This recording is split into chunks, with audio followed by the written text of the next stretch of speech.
I've noticed a disturbing trend recently, both in posts on social media and comments to my articles and videos, that made me wonder, do we really want to be ruled? So we'll ponder that next on the Constitution Study. There's one thing you have to know wherever you make your stand. Came from a long through line of everyday Americans. Well, hello there, everyday Americans. Paul Engel here with the Constitution Study, where we read and study the Constitution and we teach the rising generation to be free. Glad you could join me. As always, head over to that website, constitutionstudy.com, where you'll find out everything I'm working on. Sign up for the newsletter, and I will email you once a month with the big events that's going on with the Constitution Study. And you can click that checkbox that says, send me your posts, and I'll send you my new articles and videos as they come out. Bypass YouTube, bypass Facebook, go right to the Constitution Study, and you can find all that information. As always, I want to thank everybody that helps me, from the people that share this material to the people that provide me resources like the music that I use or stock videos, even people that contact me with questions or topics they'd like me to cover with articles and in these videos.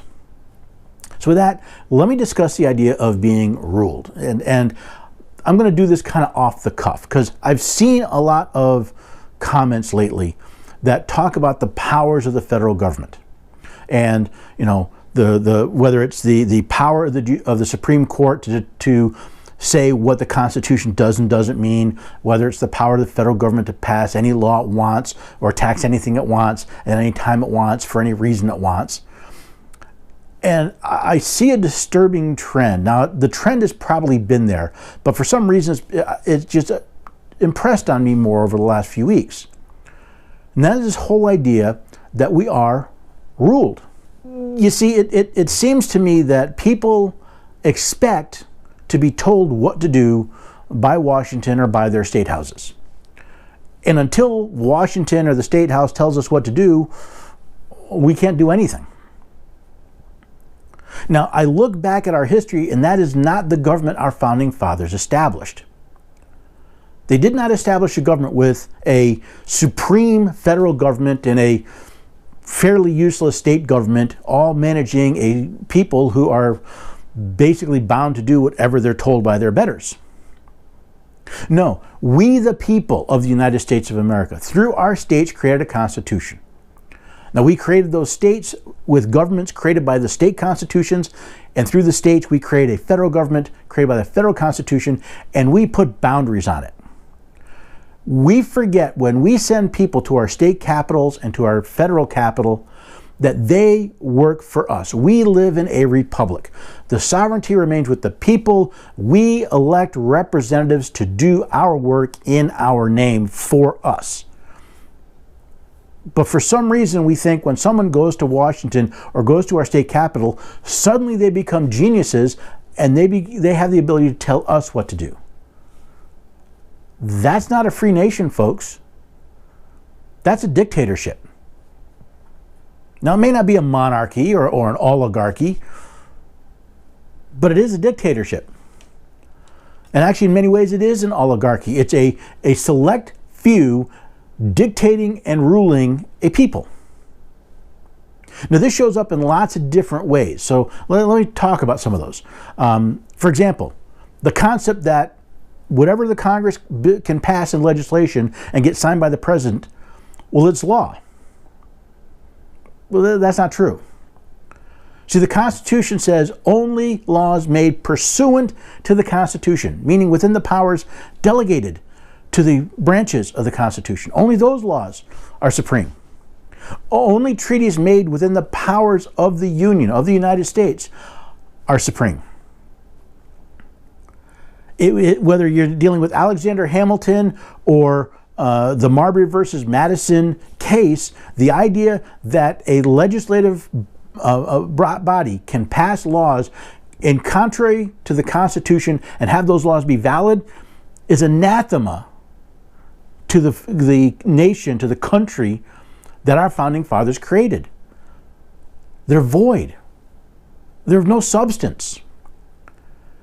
Yet, every day I seem to find more articles about Congress or a state doing what it's actually prohibited from doing. And we, the people, sit back and say, well, they rule. They're in charge. They tell us. They rule us. They're not public servants. There are leaders. There are lawmakers. There are rulers. No, they're not. They're supposed to be our servants. We are supposed to be the masters. They are supposed to be the servants. And their boundaries are determined by federal and, in many cases, state constitutions. But you see, if we haven't been taught that, if we haven't been taught how to live where we are the masters and they are the servants, well, they get away with acting as servants. The other one that really makes me grind my teeth is when court opinions are referred to as rulings. Courts don't rule. Courts have opinion. Alexander Hamilton says the courts have neither force nor will, only judgment. They have no force to apply their opinion. They're dependent on the executive branch to do that. They don't express the will of the people. They have no power over the purse or the sword. It's Congress. It's our representatives and the representatives of the states that do that. Yet for some reason we act like a single judge in a black robe can order the entire country to do something or not do something. What do you think it means when a federal judge puts a hold on federal legislation for the entire nation beyond the people that are before him in his court or her court? What do you think it means when a court overturns legislation that is legal, is constitutional, but they don't like it? Don't think that has happened? Read some of my articles. See, courts were never designed to rule, but they were never meant to have power. They were meant to have opinion. You see, the Supreme Court, and in fact all the federal courts, are a creation of the Constitution, which is a creation of we the people through our states. The courts were never meant to rule. I like to refer to the Supreme Court as 9 high priests in black robes, because that's how they act. But that's not the way the system was designed. So the question that keeps coming to my mind is, are we still able to self-govern?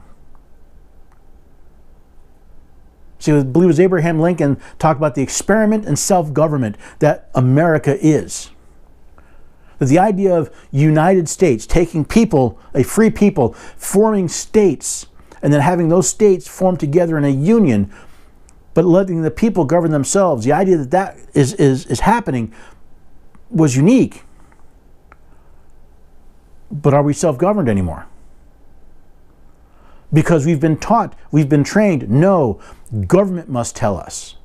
Government must dictate us. If we don't like the way something's done, our job it seems not to actually do something about it. It's to get the government to enforce our will on others. See, living in a tyranny like that, well, it's pretty good if you're the tyrant. It's pretty bad if you're everyone else. If you get to enforce your will on others, hey, that's not so bad. But when other people are allowed to enforce their will on you, you don't like it so much. Americans have been trained to be ruled by the people they elected to serve them. And I don't know about you, but that's a pretty twisted setup. So hopefully you will start looking at what's been going on and ask yourself, are they serving you? Are your representatives in your state houses? Are your representatives in the federal Congress? Are they serving you? Are they serving the states, which is what they are hired for? Or are they merely there as an opportunity to rule you? To tell you what to do, to tell you how to live your life, to enforce their will or the will of some constituent of theirs upon you. Because if those we elect to serve us become our rulers, we're no longer a constitutional republic. You see, in a republic, we elect people to represent us, not to rule us. And if you want some more information, head over to the website, constitutionstudy.com. Look for some of the articles. Look for the articles where I'm talking about legislatures writing laws that are a violation of each and every member's oath to support the Constitution. or courts going far beyond their mandate, far beyond the powers granted them by the Constitution. But like the emperor has no clothes, nobody stands up and says, hey, you're not allowed to do that. Now, I know we'd all like a quick fix. Do these 3 things and everything will be wonderful. Elect these 3 people and life will be better. That's not going to happen. We may have some short-term gains, but in the long term, if we want to be a free people, if we want to be rulers and not be the ruled, then we must find and hire people to represent us that will recognize their position as a public servant, not as a public master. And if they won't act that way, we must be willing to fire them. And if we won't, then the experiment in self-government has already failed. Now, that may be depressing, but hopefully it was informative. Hopefully it was engaging. And hopefully it'll bring you back so we can discuss more about the Constitution next time on the Constitution Study. There's one thing you have to know wherever you make your stand. Came from